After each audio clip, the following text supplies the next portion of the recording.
राधे राधे सभी को। आप सभी का स्वागत है मेरे चैनल दिव्यांशी आर्ट गैलरी में। तो जैसे कि आप सभी जानते हैं, हम फैशन डिज़ाइनिंग के बारे में बात करते हैं। तो आज हम सारे सब्जेक्ट में से एक सब्जेक्ट मैंने पिक करा है, पैटर्न मेकिंग का। आज मैं आपको अपनी पैटर्न मेकिंग की फ़ाइल दिखाऊंगी जो कि हमें डिप्लोमा में बनाई गई थी। तो चलिए चलते हैं। तो फर्स्ट हमारा था two style line. Two style line एक सूट का ही स्टाइल होता है जिसमें आप सेंटर से पैनल वाला जो सूट होता है उसको ही बोलते हैं, बट उसके लैंग्वेज में, पैटर्न के लैंग्वेज में हमें कमीज़ बोलना पड़ता है या तो स्टाइल बोलना पड़ता है। वैसे ही जैसे टू स्टाइल लाइन था, वैसे ही वन स्टाइल लाइन है कि जिसमें एक पैनल काटा जाता है सेंटर शोल्डर से लेके जितनी आपकी लेंथ होती है वहाँ तक। फिर हाईलाइट के लिए आप पाइपिंग लगा सकते हो या कुछ भी लगा सकते हो। वो ये इसके मेज़रमेंट है कि आपने लेंथ कितनी ली है, विड्थ कितनी ली है, चेस्ट कितनी है, कमर कितनी है, सब कुछ मेज़रमेंट के हिसाब से ही बनाने पड़ते हैं सारे पैटर्न, जो कि मैंने आपको बताया ही था। और ये है कमीज़, जिसको हम नॉर्मल लैंग्वेज में सूट बोलते हैं, बट पैटर्न मेकिंग की लैंग्वेज में आप इसको सूट नहीं बोल सकते, आपको कमीज़ ही बोलना पड़ेगा। क्योंकि मेरे को भी ये चीज़ डिप्लोमा में ही पता लगा था कि ऐसा भी कुछ होता है कि आप उसको सूट नहीं बोल सकते, क्योंकि इस वाले बात पे मेरे को डांट भी पड़ी थी। तो मुझे याद है इसलिए कि आप कमीज़ ही बोल सकते हैं इसको। तो ये इसकी कंस्ट्रक्शन है, ये साथ में इसका पैटर्न है। चलती है अगली तरफ। ये हमारा एक शर्ट है, पता है, शर्ट का पैटर्न है जिसमें कफ है, कॉलर है, स्लीव है, शर्ट का फ्रंट पार्ट है, शर्ट का बैक पार्ट है। शर्ट में भी एक वैरायटी है जिसमें साइड से डार्ट है। तो ये सारी चीज़ जो आप रेड पेन से भी मार्क देख रहे हो, ये एक गलती थी, क्योंकि पैटर्न्स बनाने में कभी कभी मिस्टेक ये हो जाता है कि आप बना तो सही लेते हो बट उसकी डिटेल मिस हो जाती है कभी कभी लिखना। तो वही मिस में से हो गया था। तो मैम ने बोला था तुम लोग ऐसे नहीं सुधरोगे, तो इसलिए ऑलमोस्ट बच्चे के कॉपियों पे मैम ने मतलब फ़ाइल पे रेड पेन से कर दिया था कि जब तक तुम्हारी फाइलें लाल नहीं होगी तो तुम लोग नहीं सुधरोगे। तो इसलिए वो कहीं कहीं रेड रेड है, तो आगे भी आपको दिखेगा ही, जैसे कि इसमें भी है, क्योंकि इतना सारा हो जाता तो नहीं याद आता। और ये एग्जीक्यूटिव भी है, जैसे वो शर्ट की वैरायटी थी, इसमें भी शर्ट की वैरायटी है। ये भी एक शर्ट की वैरायटी है जिसमें प्लीट्स है, प्लैकेट्स है, पार्ट है, और सारी चीज़ मेज़रमेंट के हिसाब से। कभी कभी ये भी होता था कि अगर मैडम के मूड में होता था तो वो स्केल लेके भी चेक कर लेती थी, क्योंकि काफ़ी हर इंसान मेज़रमेंट से नहीं बनाता है। और ख़ास करके कॉलेजों में ट्रेसिंग वाला ज़्यादा चलता है। एक इंसान ने पैटर्न बनाया, भाई तुम मुझे अपना पैटर्न दे दे, तू मेरा पैटर्न ले ले, उसी को ट्रेस करके सबको ही बना लेता था। नेक्स्ट हम चलते हैं अपने सलवार की तरफ, जो कि आप देख सकते हैं जिसमें मैंने कुंडा लिखा हुआ है। वो कुंडा हमें पार्ट उसको बोलते हैं जो हमारे लेंथ विड्थ होती है ना सलवार की, पटियाला सलवार की जितनी चौड़ाई होती है उसको हम कुंडा बोलते हैं। क्योंकि ये चीज़ भी मुझे कॉलेज में पता लगा था कि जो हमारा फैब्रिक होता है, जितना प्लीट्स के लिए बच्चा फैब्रिक होता है उसको हम कुंडा बोलते हैं। ये भी मैंने कॉलेज में ही पता लगा था कि ऐसा भी होता है। हम तो घेर वाली सलवार ऐसे ही बोल देते थे, बट हर चीज़ का अपना अलग अलग नाम होता है। और चलते हैं हम अपने नेक्स्ट टॉपिक की तरफ, चूड़ीदार पजामा। चूड़ीदार पजामा में बेसिकली ये उस टाइम ट्रेंड भी नहीं था, बट हमारे सिलेबस में था। तो मैम ने बोला था कि नहीं तुम्हें सिलेबस में है तो तुमको करना पड़ेगा, तो ये हमने करा था। और जैसे कि आप देख सकते हो मैंने इतनी सारी लीव्स बनाई है और शेप बना के उसको अच्छे से इतना प्रेजेंट करा है, क्योंकि ना प्रेजेंटेशन बहुत मैटर करती है। आप भी किसी भी कॉलेज में जाओ या फैशन डिज़ाइनिंग करो या स्किल से रिलेटेड अगर आप कोई भी चीज़ करो तो उसमें बहुत इम्पॉर्टेंट होता है कि आप चीज़ों को कैसे प्रेजेंट कर रहे हो।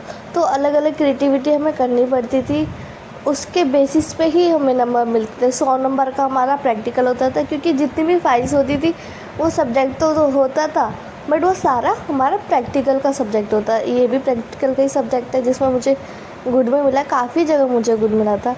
और ये हमारा वेस्ट कोट की मेज़रमेंट है, और वेस्ट कोट बनाना, मेंस वाला वेस्ट कोट है, बनाने में थोड़ा टाइम भी लगता है और इसके मेज़रमेंट को समझने में भी टाइम लगता है। वो तो मूड के ऊपर है, अगर मैडम का मूड हुआ तो चेक कर लिया डिटेल से, नहीं हुआ तो ऐसे ही साइन कर दिया। आप मेज़रमेंट देख सकते हो 25 इंच का है उसकी लेंथ। कंस्ट्रक्शन देख सकते हो आपकी, ये एक प्रोसेस है कंस्ट्रक्शन होता है कि जो भी बनाने का प्रोसेस है वो हमने वो भी लिखना पड़ता है। ये तो मान लो उसका बात होगी, पैटर्न्स की बात होगी। अगर आपको रियल में गारमेंट बनाना है या कुछ भी बनाना है तो आप पैटर्न के थ्रू बना सकते हो। जैसे कि मैंने आपको एक वीडियो में बताया था, अपने पुराने वाली वीडियो में, सब्जेक्ट्स वाले में, कि जब भी आप पैटर्न मेकिंग करते हो या आप पैटर्न मेकिंग के कोई पैटर्न बनाते हो तो आपको, अगर आप फाइल में बना रहे हो, आपको फाइल में प्रेजेंट करना है तो आपको हमेशा 1/4 स्केल यूज़ करना पड़ेगा। 1/4 और 1/6, क्योंकि 1/6 में थोड़ा लेंथ के नंबर्स डिजिट थोड़े एक्स्ट्रा होते हैं और 1/4 में हल्के कम होते हैं। तो आप उस चीज़ से लेंथ को बढ़ा सकते हो, लेंथ को घटा सकते हो।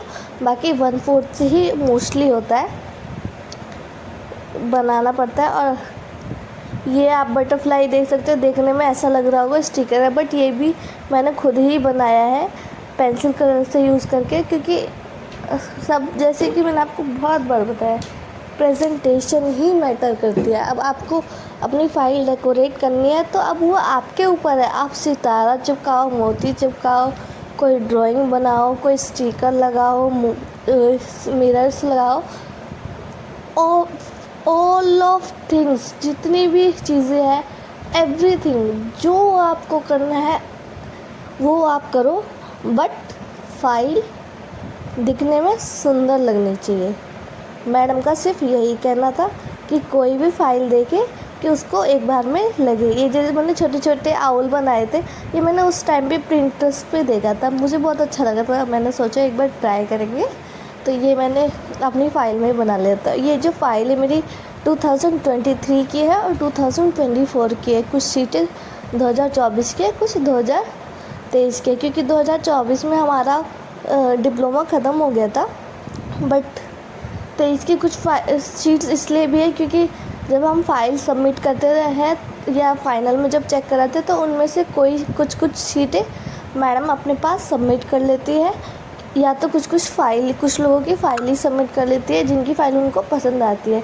क्योंकि जो हमारे जूनियर्स आते हैं उनको एक इंस्पिरेशन के लिए वो हमारी फ़ाइल्स, हमारी शीट्स दी जाती है।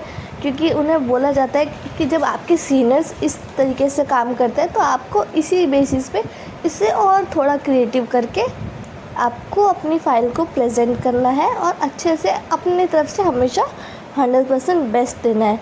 तो ये हमारा था मेंस ट्राउज़र। इसमें भी आप देख सकते हो ये जो कैलीग्राफी है, हैंड राइटिंग है, कुछ जगह मेरी जो राइटिंग है, हैंड राइटिंग, वो तो प्रॉपर मेरी है। और ये छोटा सा क्यूट सा वो टॉय जो मैंने बनाया है, छोटा सा ये भी गुड्डा बनाया है, ये सारा एट द मोमेंट बनाया था, इसलिए इसमें अभी तक कलर नहीं किया मैंने। और मेरे पूरा डिप्लोमा कंप्लीट हो गया, मैंने मेरी फ़ाइल चेक करा ली। बट कहते हैं ना कि जब असाइनमेंट चेक करने होते हैं, जब फाइनली प्रैक्टिकल होते हैं, उससे एक दिन पहले ही होश आता है कि नहीं, आज रात कंप्लीट कर देंगे क्योंकि कल चेक होएगा। और चेक होने से पहले ही मेरा रोल नंबर ये था, स्टार्टिंग में आता है। कभी कभी मैम पीछे से ले लेती है रोल नंबर बच्चों के, कभी कभी मूड खिसकता तो स्टार्टिंग से ले लेती है, कभी कभी 20 से ले लेती थी। तो उस टाइम पे मैं सोच रही थी इसको कलर करना, बट टाइम ही बीत गया तो इतना नहीं कर पाई। तो मैंने जो पुराने छोटे छोटे बटरफ्लाइज बना रखे थे और ड्रेसेस बना रखी थी छोटे छोटे, ये जो भी आप छोटे छोटे स्टिकर्स देख रहे हो, ये सारी चीज़ें बनी हुई है। कुछ रेडीमेड है, जो यूनिकॉर्न वाले वो तो रेडीमेड स्टिकर्स जो आता है वो है। बाकी जो बटरफ्लाइज और जो शर्ट वगैरह है मेज़रमेंट लेके वो बनाई गई थी। ये भी बटरफ्लाई मैंने खुद बनाई है। ये स्टोन्स वगैरह हम हमेशा ऑलमोस्ट स्टोन वर्क ही मेरे को ज़्यादा अच्छा लगता है। ये छोटे छोटे ब्राउन देख रहे हो, ये इनकम्प्लीट था क्योंकि मैंने इसको वो बना रही थी, एयर बलून जो होता है ना, उस टाइप पे कुछ बना रहे थे, फिर लेट हो गया था तो मुझे छोड़ दिया था। आई होप आपको ये वीडियो अच्छी लगेगी। Thanks for watching, like share सब।